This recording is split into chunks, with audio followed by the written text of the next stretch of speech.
always a better choice. My one and only station. DBS Radio.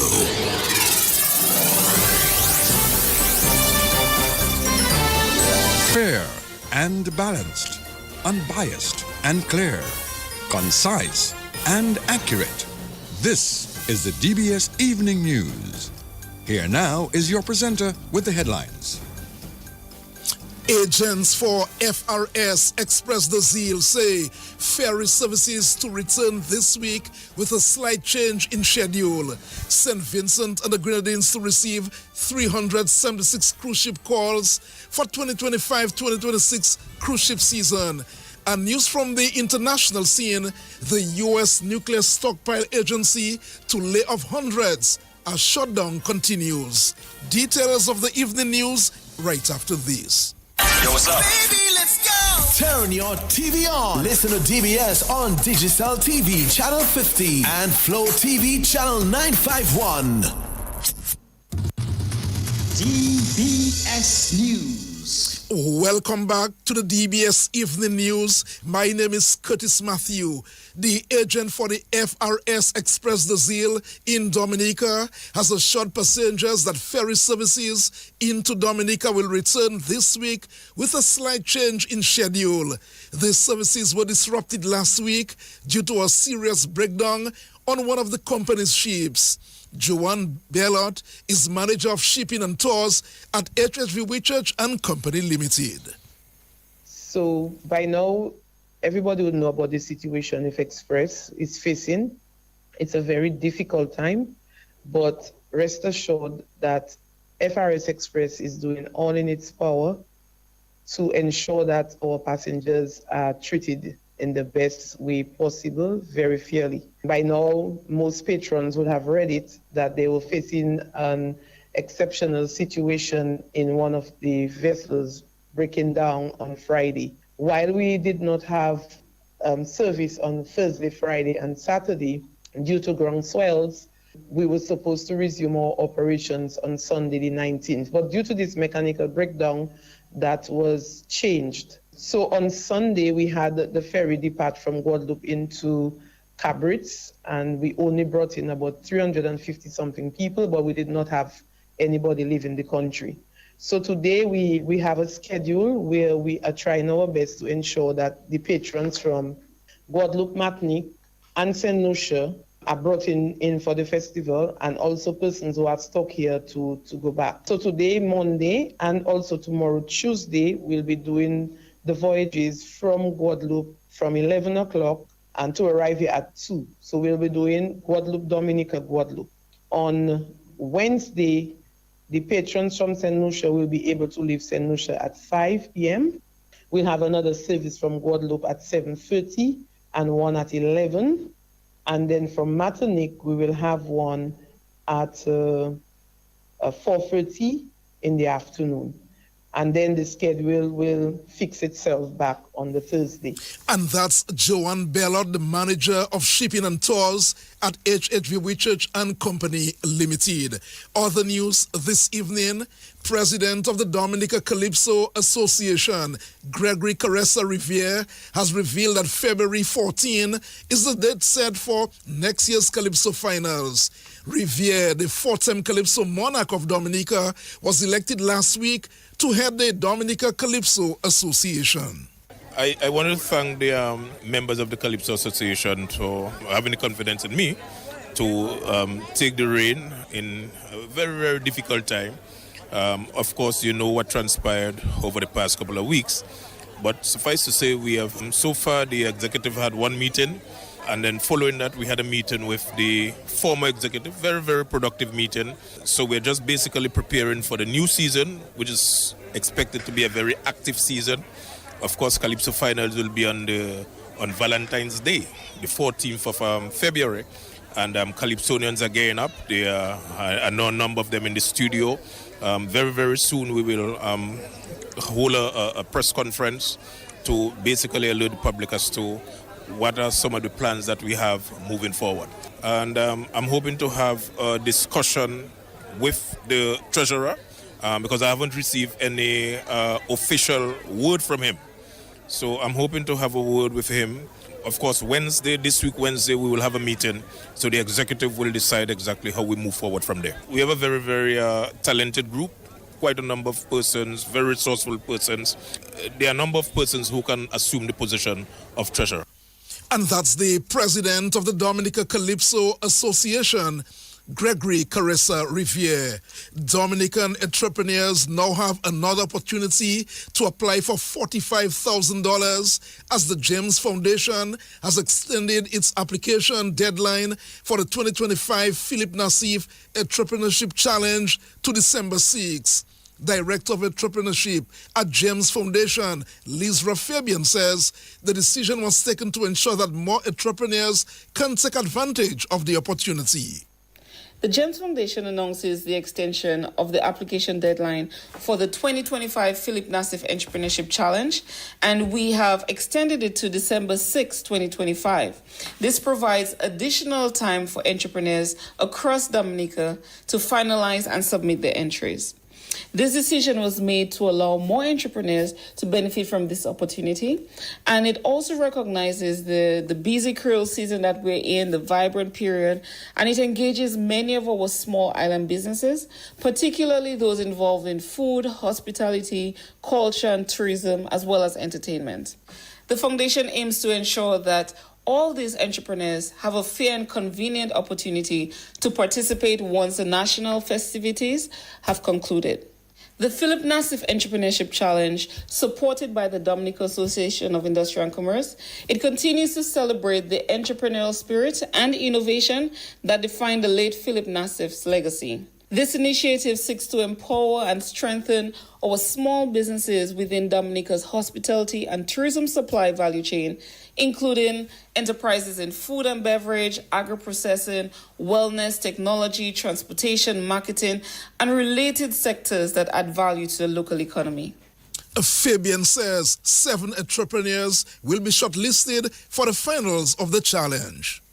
Now, following the extended submission period, the judging phase will conclude on January 28, 2026, and after which 7 outstanding applicants will be shortlisted to participate in the final stage, which is the live Ultimate Pitching Challenge, which takes place on February 19th, 2026. This finalist will benefit from a pitch preparation and mentoring session that's facilitated by experienced business and innovation professionals to ensure that they can refine their presentations and their business models for and well before the main event. The top 3 winners of the challenge will receive financial awards of $20,000 for the first place, the second place $15,000, and the third place $10,000 to support their business growth, efficiency, and sustainability. Other news, prominent Dominican dentist Dr. Damian Dublin has raised concerns over what he says is the threat of conflict hovering over the Caribbean.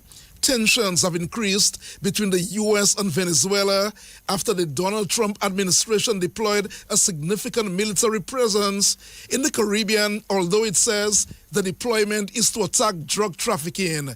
Dr. Dublin says the Caribbean community must be concerned by the threat of any conflict in the region.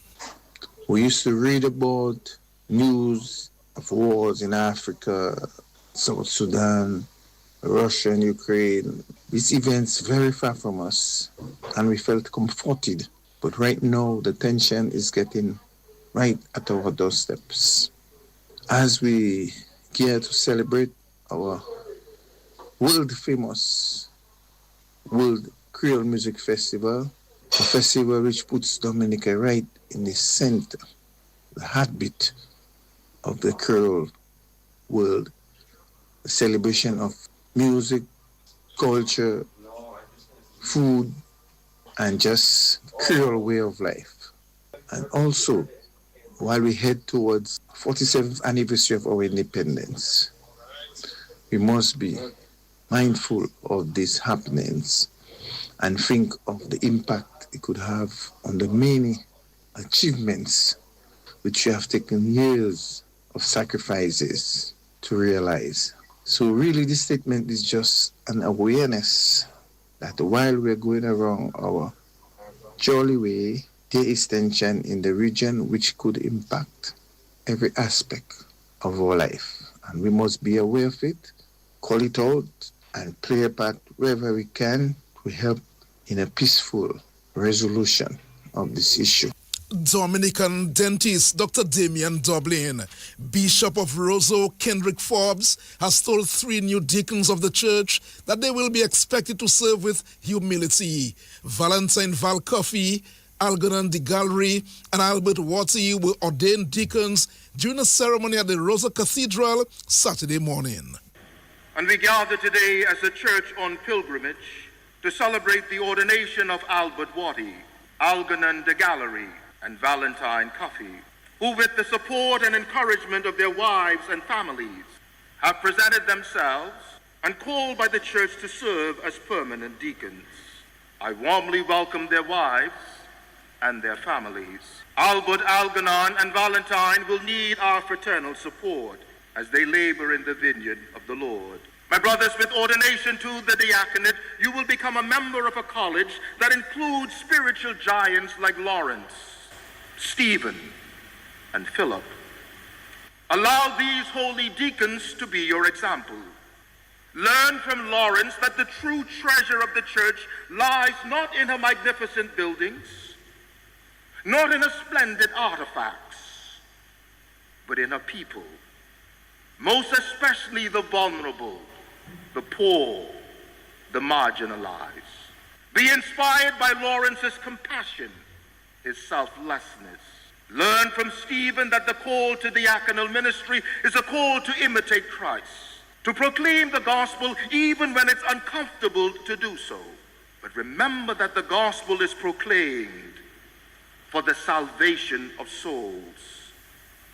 Bishop of Roseau Kendrick Forbes, Permanent Secretary in the Ministry of Education, Robert Geist, has called for a national approach to legitimize the Creole language. Mr. Geist says efforts have been made over the years to promote the Creole language, but that effort needs to be taken up by each Dominican.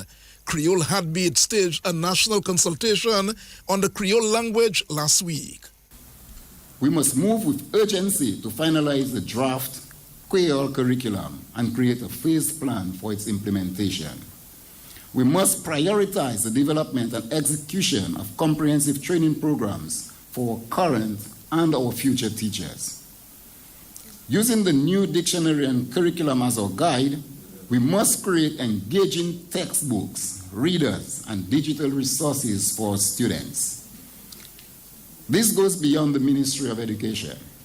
We need our media, our artists, our parents, our community leaders to actively use and celebrate Creole in all spheres of life. Ladies and gentlemen, legitimizing Creole is not the work of the ministry alone. It is a national, or it should be a national project. It requires the passion of advocates, the expertise of our linguists, the dedication of our teachers, and the will of the entire Dominican community. Let us leave this consultation not just with a set of recommendations, but with a shared resolve. Let us transform our Creole from the language of the home to the language of the halls of learning. Let us empower children or people to be truly bilingual, fully grounded in their identity, and equipped to compete and excel on the global stage. Let us make our language a true vehicle for identity, for education, and for development. And that's the Permanent Secretary in the Ministry of Education, Robert Geist. Well, the 4th TV Lash Creole is very much on the way. Well, rain prevented an early start to the event, but of course, day 1 is on the way. Let's head now to Botanic Gardens to bring you some of the action taking place at the moment.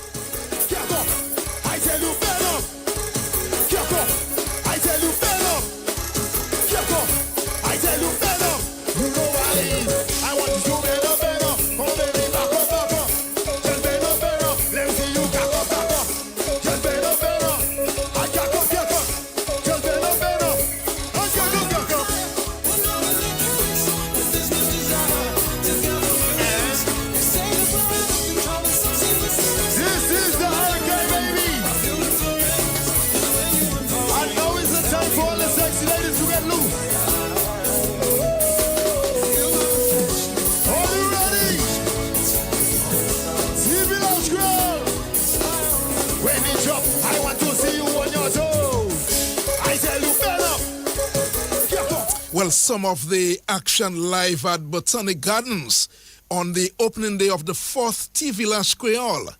And of course, DBS Radio is broadcasting the event on its social media platforms at the moment, and that will go on until 8 o'clock this evening. Well, DBS Radio will this evening host an educational component to the World Creole Music Festival. A panel discussion at 8 o'clock will look at the World Creole Music Festival 25 in 25 towards another 25.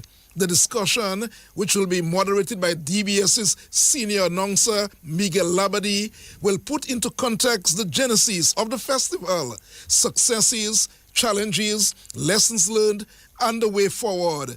Celebrated musician, songwriter, and producer, renowned for pioneering Calypso, Gordon Henderson, is among the panelists. Cultural ambassador and Creole advocate Leroy Waddix Charles, tourism and arts expert Sobers Esprit, festival and events manager at the DFC, Ayodele Andrew, and manager of Triple K International Band and keyboardist Jeffrey Joseph are also on the panel. The panel discussion will be on both radio and social media platforms at 8 o'clock this evening. That's about the World Creole Music Festival. You don't want to miss that discussion. 8 o'clock, right here at DBS Radio. The news continues right after this. Yo, what's up? Baby, let's go! Turn your TV on. Listen to DBS on Digicel TV, Channel 50, and Flow TV, Channel 951. DBS News. In news from the region this evening, let's head into St. Vincent and the Grenadines. Well, that country is expected to receive 376 cruise ship calls across the island chain for the 2025-2026 cruise season. This represents a slight dip from the 377 calls in 2024-2025, but still eclipses the 374 calls received in 2023-2024, solidifying St. Vincent's position as a key destination in the Caribbean cruise circuit. The first call to Kingstown will be on October 29 with the arrival of the MV Amera carrying approximately 835 passengers. Kingstown will also welcome 7 inaugural calls, including the MV Renaissance on December 14. Despite the challenges, the officials in St. Vincent are saying the overall outlook for the 2025-2026 cruise ship season is very positive. Finally, the U.S. agency that oversees the country's nuclear stockpile will temporarily lay off about 1,400 of its employees as the government shutdown enters its 20th day. A spokesman says that fewer than 400 employees will remain after the layoff at the National Nuclear Security Administration, an agency within the U.S. Department of Energy. The department is tasked with improving national security by safeguarding the U.S. nuclear stockpile and preventing the proliferation of nuclear weapons across the globe. The agency has never before reduced its workforce since its establishment in 2000. It is 20 minutes after 6 o'clock. That's news. Don't go away. The sports report comes up shortly. Covering the nation and beyond, DBS Sports Report. Rudolph Thomas Enterprise in Portsmouth, your suppliers of building materials and hardware products. Over 20 years experience in the business. Rudolph Thomas has lumber and plywood, Portland and tile cement, steel rods, galvanized and fence pipe. And Rudolph Thomas can meet all your wire needs. Galvanized roofing sheets, doors, windows, toilet sets, face basins, and bidets. PVC piping, fittings, and lattice. Check out Rudolph Thomas for ceramic and vinyl floor and wall tiles, nails, nuts and bolts, paint and painting supplies. And check out their line of electrical and hand tools. And Rudolph Thomas is your one-stop shop for hard-to-find items like fiberglass mat and fiberglass resin and welding rods. Go now to Rudolph Thomas on 1240 Bay Street in Portsmouth.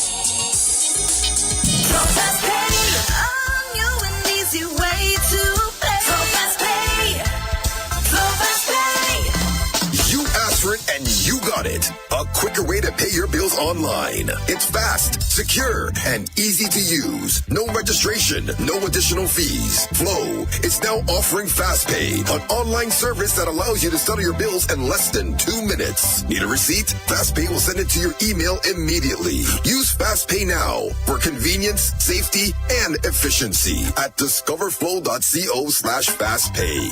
So FastPay, 2 minutes and you're on your way. So FastPay, so FastPay. Flow is keeping you connected. Let's begin the DBS Evening Sports Report with cricket news.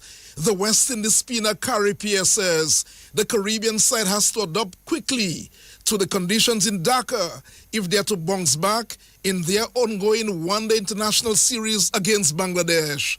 The West Indies went down in the first one-day by 74 runs as they were bowled out for 133, chasing 208 to win the encounter. The second one-day gets underway Tuesday morning, 3:30 Caribbean time. We see how the wicket is playing, so it's challenging, very spinners friendly. So we think they would add another spinner to their team, but having said that, we as batsmen have to adapt and adapt quickly.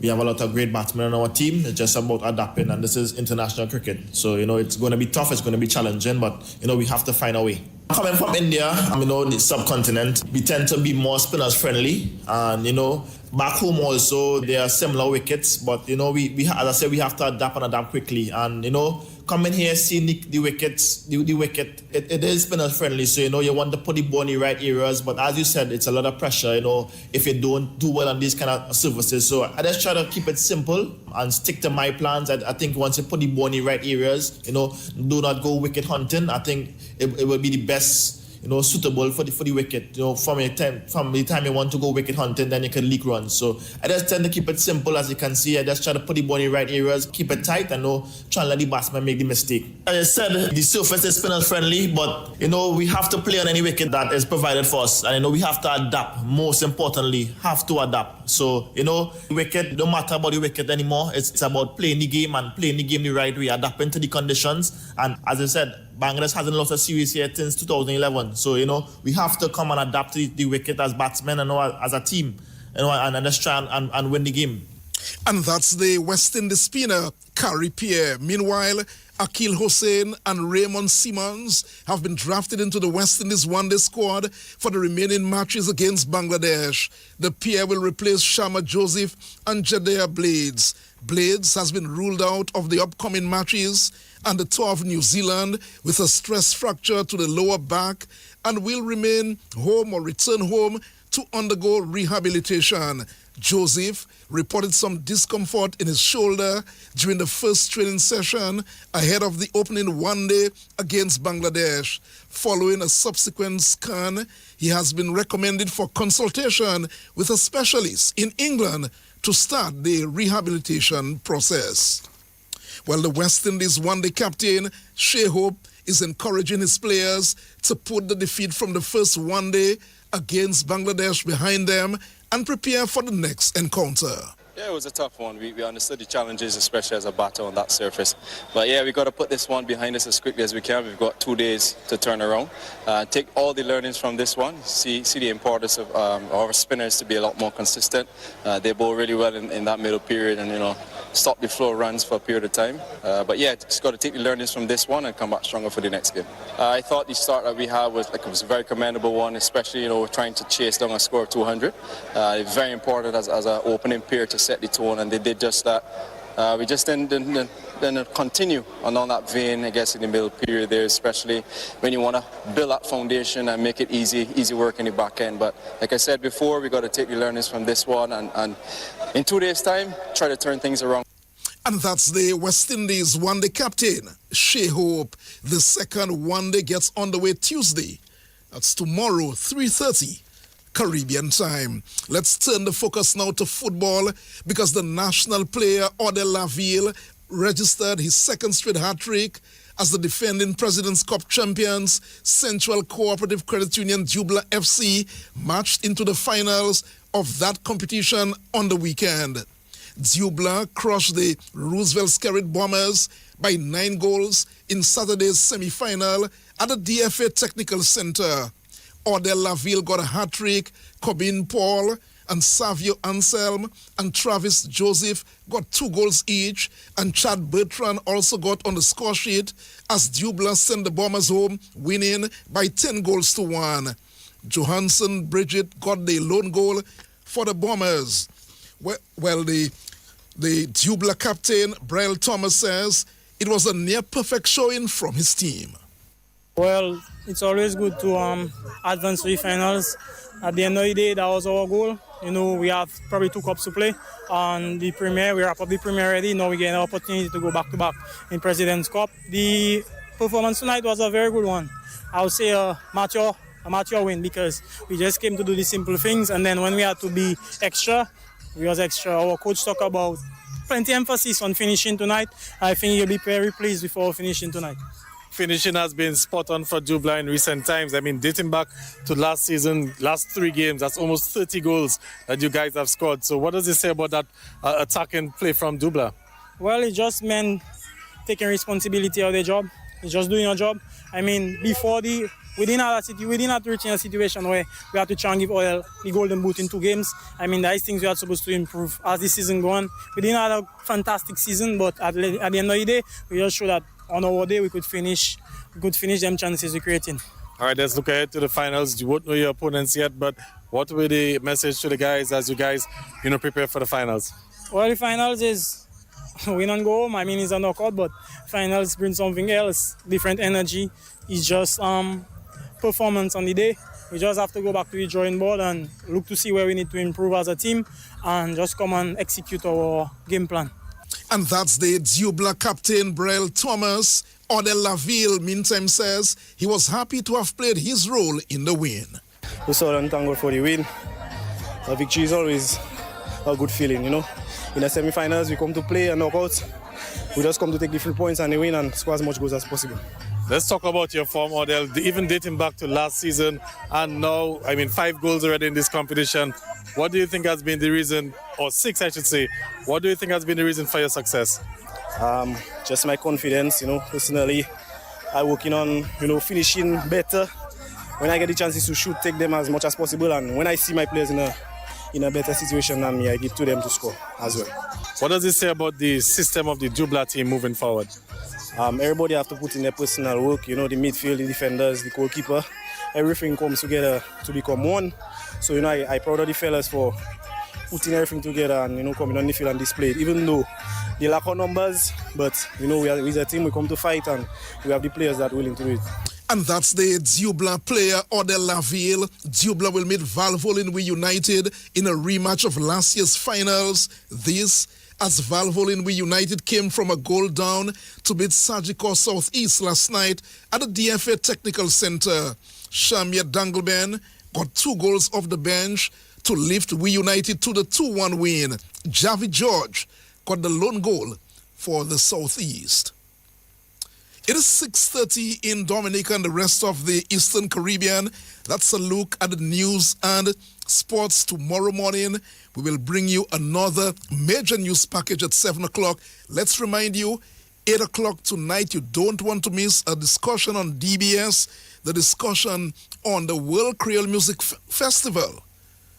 A number of guests will be live in the studios. You don't want to miss the discussion, 8 o'clock tonight on DBS Radio. On behalf of the News and Sports Department and a link person, Joseph Fadul, Curtis Matthew saying good night.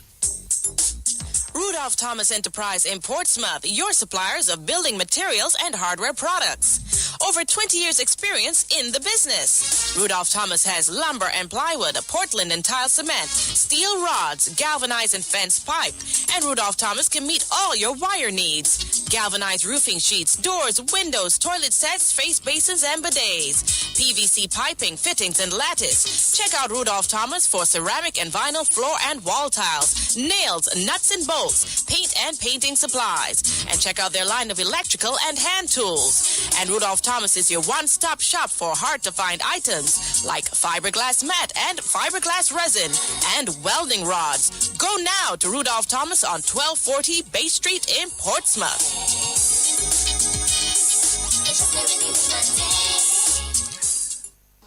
So fast pay.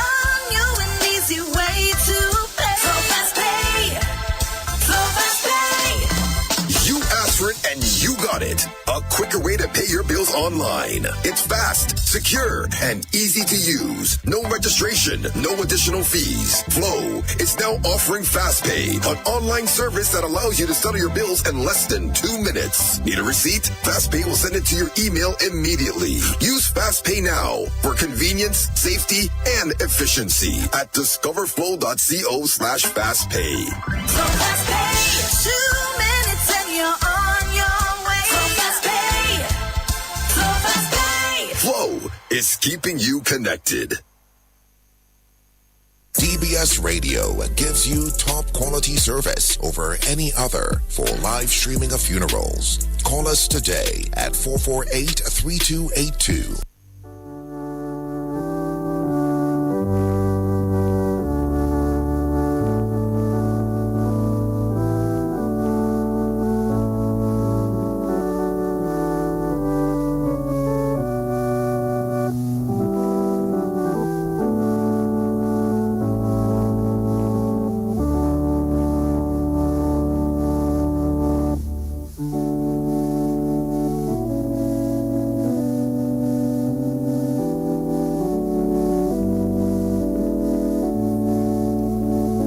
Welcome to this evening's edition of the DBS Radio Community Bulletin Board. It is the 20th day of October 2025.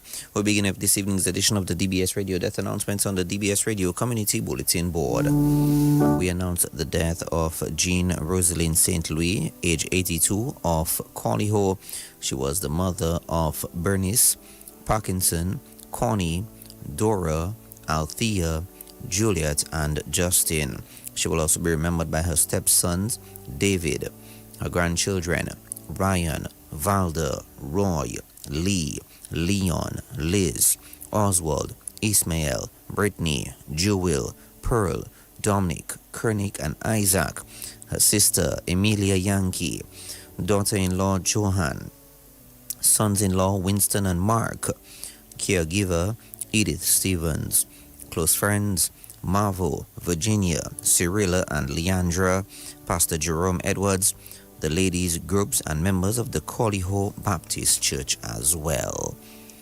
The funeral service of the late Jean Rosalind St. Louis of Collyho will take place at 3 p.m. on Tuesday, the 28th of October at the Collyho Baptist Church and will be followed by interment at the Anscola Cemetery.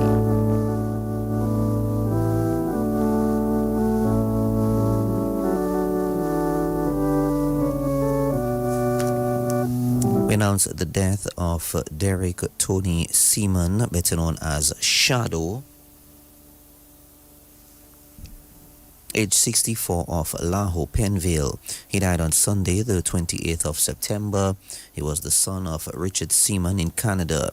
He was the father of Elie Seaman in Dominica and Ayana Petit in France. He will also be remembered by his brothers, Adona and Herbert Seaman in Canada and David O'Brien in the UK. His sisters, Heather Seaman and Hazel Williams in Canada. The funeral arrangements for the late Derek Tony Seaman, better known as Shadow of Laho, Penville, will be given in a